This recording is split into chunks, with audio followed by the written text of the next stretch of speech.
तो स्वागत है आपका मेरे इस सैनिक समाचार चैनल में। दोस्तों, आज की वीडियो में बात करेंगे OROP 3 के केस में अगर 50% DA बेसिक में मर्ज होता है तो उस केस में दोस्तों कितना आपके जो है पेंशन में, और ये हम बात करेंगे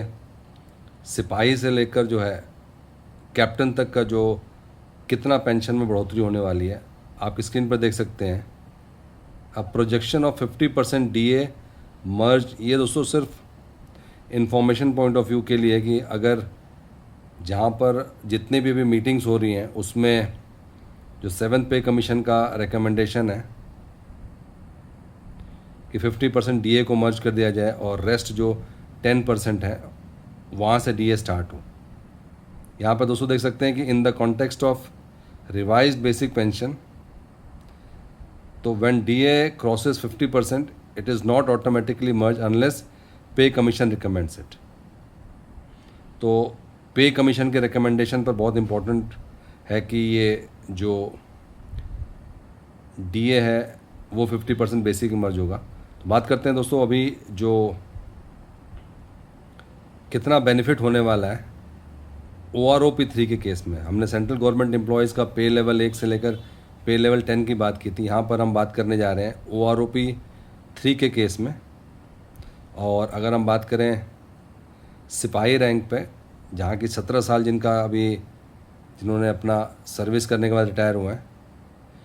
20,450, और यही पेंशन अगर इसको मर्ज कर देते हैं 50%, क्योंकि जो डिस्कशन चल रहा है वो यही चल रहा है, जो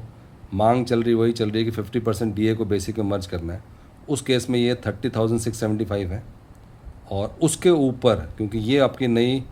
बेसिक हो जाएगी, और इसके ऊपर जो DA है क्योंकि अभी 60% DA हो चुका है तो 10% लगेगा, तो ये आपका टोटल 33,743।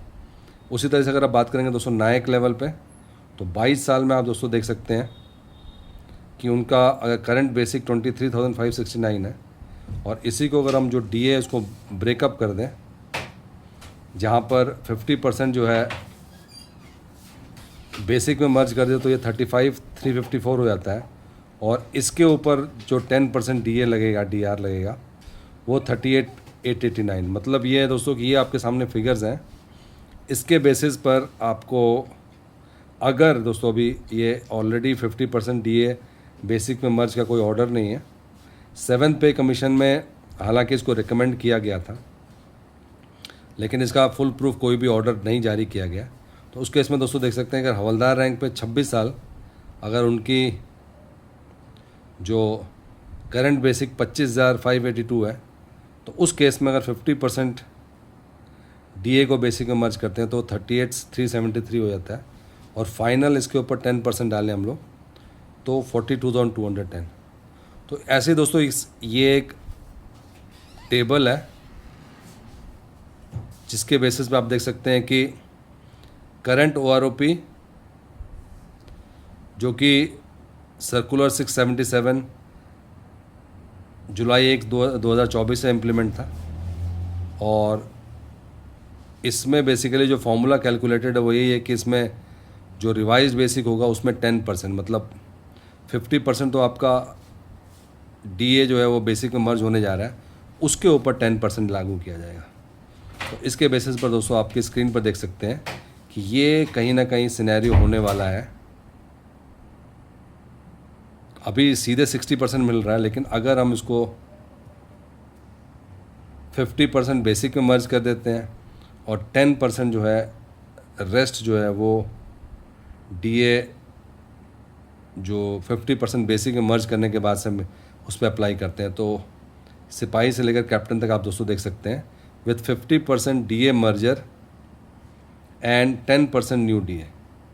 उसके बेसिस पर ये टेबल बनाया गया है। और जस्ट इन्फॉर्मेशन पर्पज़ के लिए कि किस तरीके से आने वाले टाइम में अगर 50% DA बेसिक में मर्ज होता है तो पेंशनर्स के लिए या एक्स सर्विसमैन के लिए क्या बेनिफिट होने वाला। दोस्तों ये था आज का इम्पोर्टेंट अपडेट OROP 3 का जो पेंशन टेबल है 50% DA बेसिक मर्ज करने के बाद से। दोस्तों अगर वीडियो पसंद आए तो इसको लाइक कीजिएगा, शेयर कीजिए और सब्सक्राइब करना ना भूलें।